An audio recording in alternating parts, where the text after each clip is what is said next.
Hi guys, welcome back to Things Tina Does, and today we are working on basics. Basic Italian seasoning. And before we get started, guys, go ahead and hit that subscribe button, okay?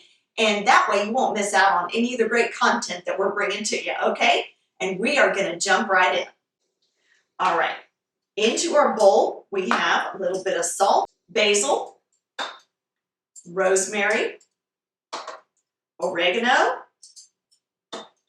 some dried minced onion, garlic powder, some red pepper flake, just a little bit, and thyme, or as my kids like to say, thyme.